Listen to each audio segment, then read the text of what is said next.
जय हिंद साथियों, आशा करता हूँ आप ठीक होंगे, स्वस्थ होंगे। तो यूपी में जो एसआई के पद आए हुए हैं तो उसी को मद्देनज़र रखते हुए क्या है, हम आज से हिंदी का प्रैक्टिस सेट शुरू कर रहेंगे। और साथियों, आशा करता हूँ आपने सभी ने अपना फॉर्म भर दिया होगा।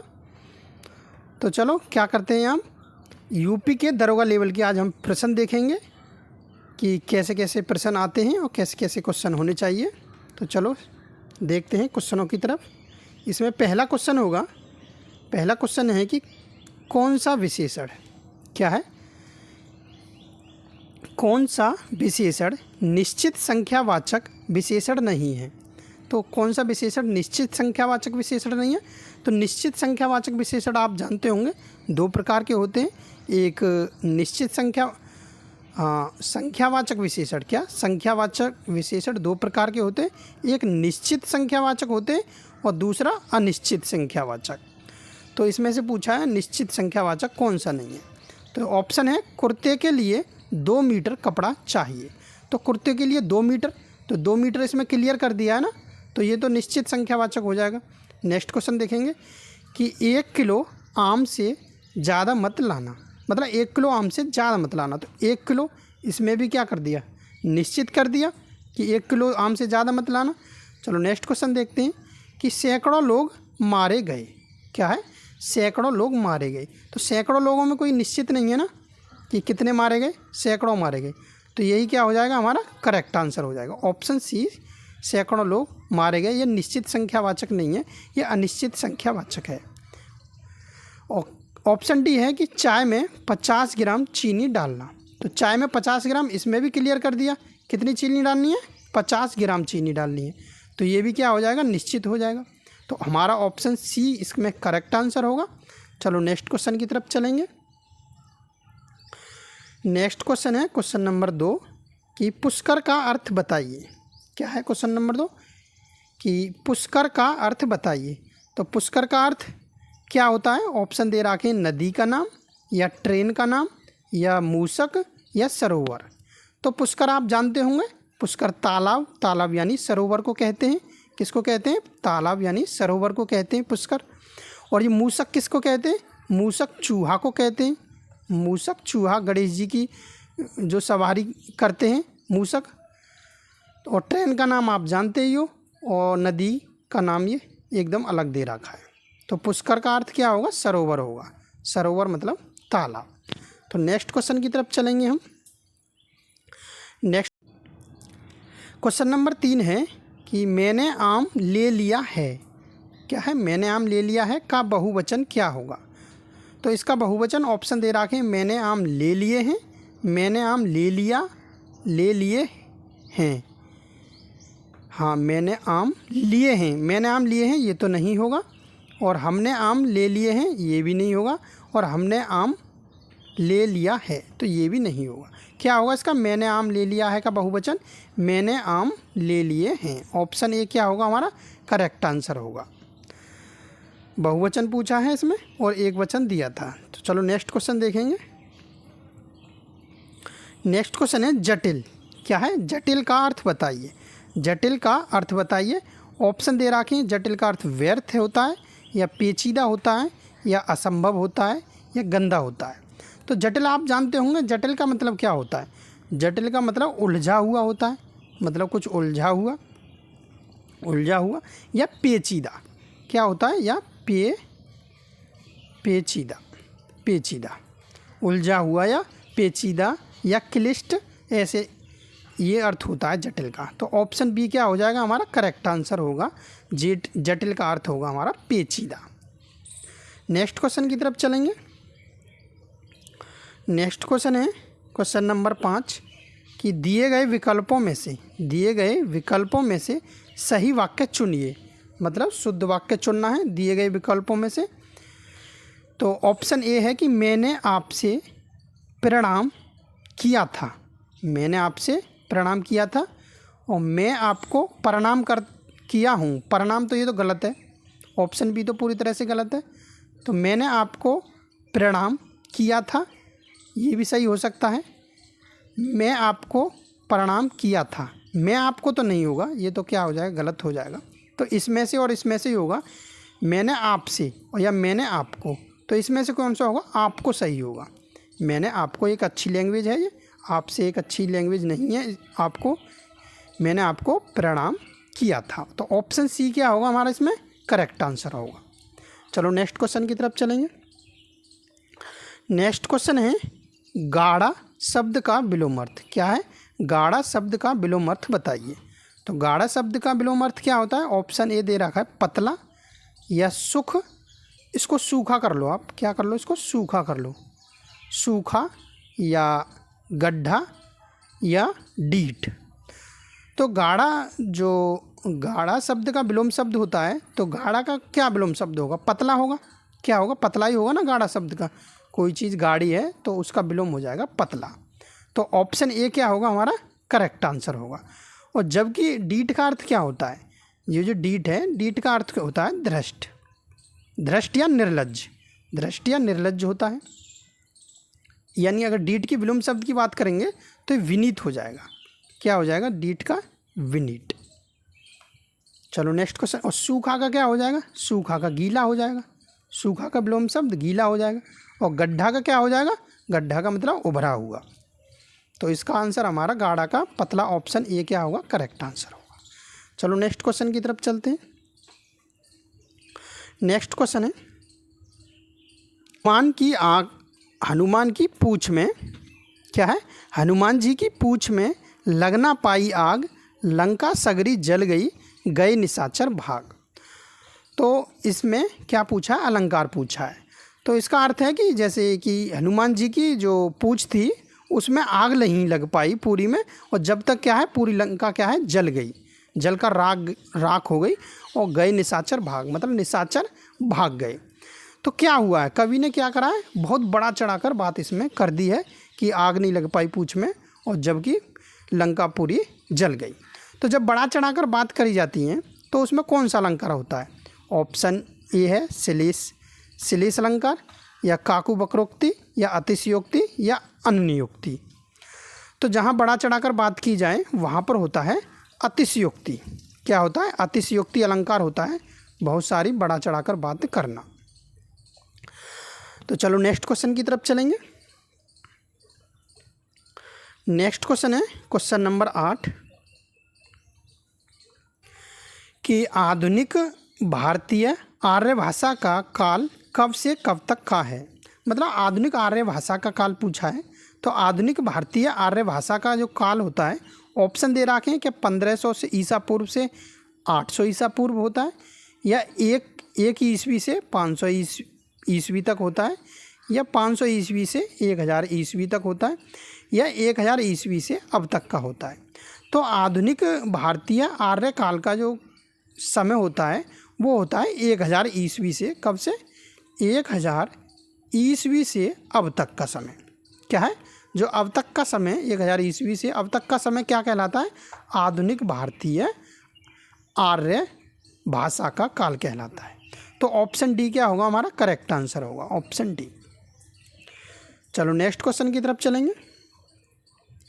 नेक्स्ट क्वेश्चन है ताजमहल का अद्भुत नमूना। क्या है? ताजमहल डैश डैश का अद्भुत नमूना है। दिए गए विकल्पों में से सही का चयन कर रिक्त स्थान की पूर्ति कीजिए। मतलब यहाँ पर जो रिक्त स्थान है यहाँ पर क्या आएगा? तो ताजमहल एक चित्रकार का अद्भुत नमूना है, या ताजमहल एक स्थापत्य कला का अद्भुत नमूना है, या ताजमहल शिल्प कला का अद्भुत नमूना है, या ताजमहल मूर्ति कला का अद्भुत नमूना है।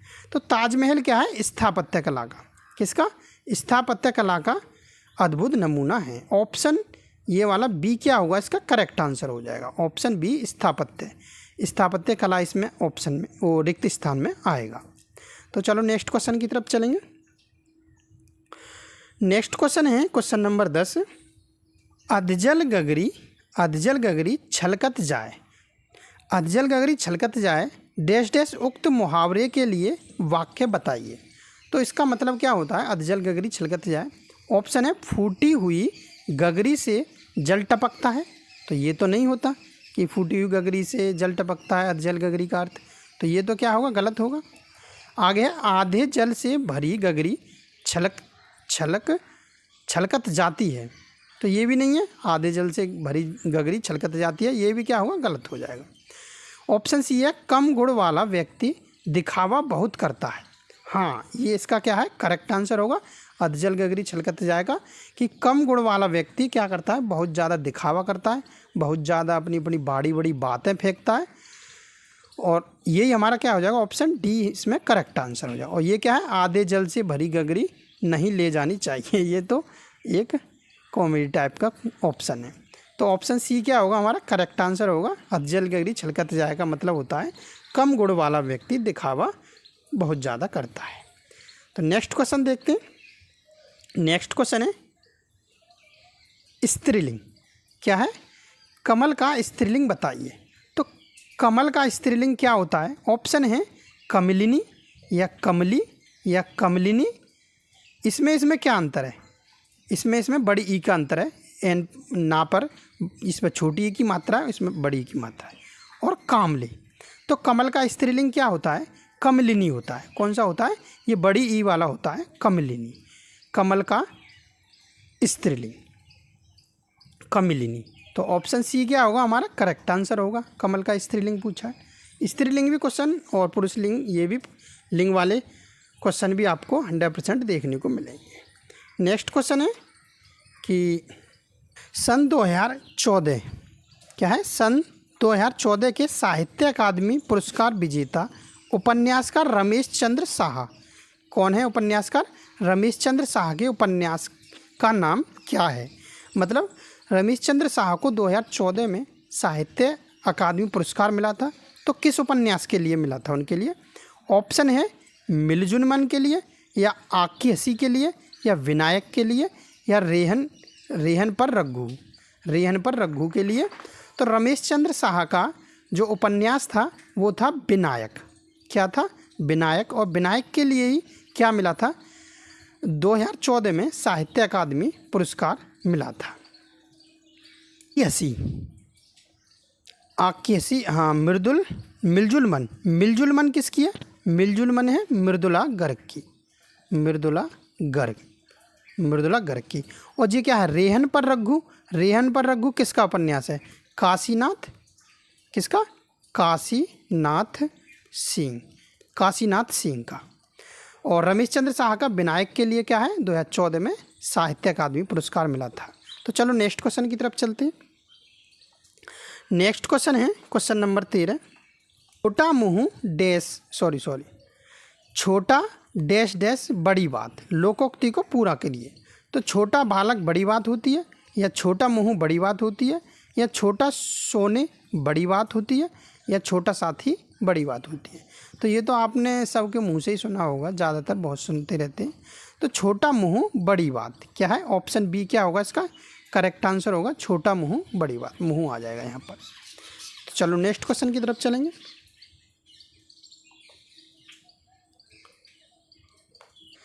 कि नदियों का जल ठंडा है। क्या है, क्वेश्चन नंबर 14, नदियों का जल ठंडा है का सामान्य बहुवचन बताइए। तो नदी का जल ठंडा है, इसका क्या होगा, ऑप्शन ए नदी का जल ठंडा है। ये तो क्या होगा, सेम एकदम कॉपी कर दिया।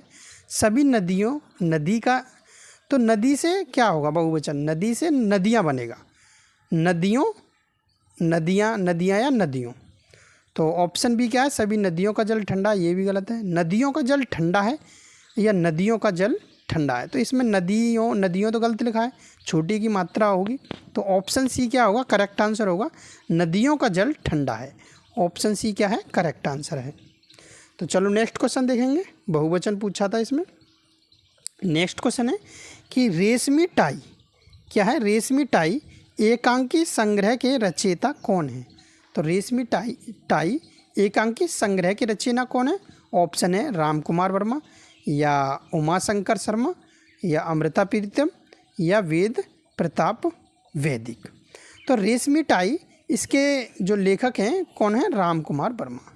ये रेशमी टाई क्या है, एक एकांकी है, और इसके जो लेखक हैं, रचयिता हैं, वो है राम कुमार वर्मा। तो चलो नेक्स्ट क्वेश्चन की तरफ चलेंगे।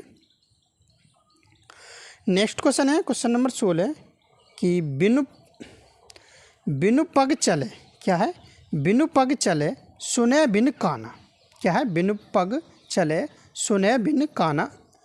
इस उक्ति में अलंकार पहचानिए। तो इसमें कौन सा अलंकार होगा? तो मतलब देखो, बिना पैरों के क्या है, चल रहा है कोई, और बिना कानों के क्या है, उसे सुनाई दे रहा है। तो इसमें क्या है, कौन सा अलंकार होगा? ऑप्शन ए विभावना अलंकार, या भ्रांतिमान अलंकार, या व्यतिरेक अलंकार, या संदेह अलंकार। तो बिना कारण के कार्य हो जाना, तो वहाँ पर क्या होता है, विभावना अलंकार होता है। कौन सा? ऑप्शन ए क्या होगा हमारा करेक्ट आंसर होगा, बिना कारण के कार्य हो, वहाँ पर क्या है, विभावना। तो ऑप्शन ए करेक्ट है। चलो नेक्स्ट क्वेश्चन की तरफ चलेंगे।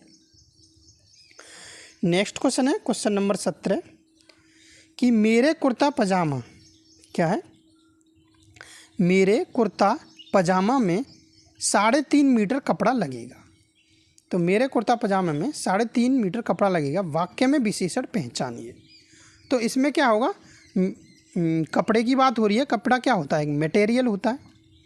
तो ऑप्शन है संख्यावाचक होगा, या परिमाणवाचक होगा, या गुणवाचक होगा, या संकेतवाचक होगा। तो मेरे कुर्ता पजामा में 3.5 मीटर कपड़ा लगेगा। तो इसमें विशेषण की पूछी है, तो इसमें विशेषण होगा परिमाणवाचक। ऑप्शन बी क्या होगा हमारा करेक्ट आंसर होगा। 3.5 मीटर कपड़े की बात हो रही है, तो कपड़ा मटेरियल होता है, तो परिमाणवाचक इसमें सही होगा। तो चलो नेक्स्ट क्वेश्चन की तरफ चलेंगे। नेक्स्ट क्वेश्चन है क्वेश्चन नंबर 18 कि पानी का सामान्य बहुवचन बताइए। क्या है, पानी का सामान्य बहुवचन। तो पानी का बहुवचन क्या होता है? ऑप्शन है समादर, या पानियाँ, पानियों, या पानी, या पानियों। तो पानी का बहुवचन पानी ही होता है। क्या होता है? पानी का बहुवचन पानी। ऑप्शन सी क्या होगा हमारा करेक्ट आंसर होगा। चलो नेक्स्ट क्वेश्चन की तरफ चलेंगे। क्वेश्चन नंबर 19 कि दिए गए विकल्पों में से किलमिश का समानार्थी शब्द चुनिए। तो दिए गए विकल्पों में से किलमिश का समानार्थी अर्थ, ऑप्शन दे रखा है किलमिश का जो समानार्थी विशाला, पाप, भयंकर, या महाविष। तो किलमिश का जो समानार्थी होता है वो क्या होता है? पाप होता है। क्या होता है? ऑप्शन बी क्या होगा करेक्ट आंसर होगा, किलमिश का अर्थ पाप होता है। चलो नेक्स्ट क्वेश्चन की तरफ चलेंगे। नेक्स्ट क्वेश्चन है कि लड़कों को बुलाओ। क्या है कि लड़कों को बुलाओ का सामान्य बहुवचन बताइए। तो लड़कों को बुलाओ का सामान्य बहुवचन पूछा है, तो क्या होगा? लड़कों को बुलाओ, या लड़के को बुलाओ, ये तो गलत हो जाएगा। सभी लड़कों को बुलाओ, ये भी नहीं है, सभी नहीं आएगा। और लड़कों को बुलाओ, इसमें और इसमें क्या अंतर है? लड़कों को बुलाओ, खाली बुलाओ होगा, अंक की बिंदी नहीं आएगी। तो ऑप्शन डी क्या होगा हमारा करेक्ट आंसर होगा, ऑप्शन डी, लड़कों को बुलाओ खाली। तो साथियों आज के लिए 20 क्वेश्चन ही काफ़ी हैं हमारे, इतनी काफ़ी हैं। और कमेंट में ये ज़रूर बताएं कि किस किस भाई ने या बहन ने यूपीएसआई का फॉर्म अभी फिल किया है या नहीं किया है, और नहीं किया है तो क्या कारण है, क्या वजह रह गई है। आप कमेंट करिए, मैं ज़रूर बताऊंगा आपके लिए, उसका कमेंट का ज़रूर आपके लिए रिप्लाई दूंगा। तो धन्यवाद साथियों, मिलते हैं नेक्स्ट वीडियो में।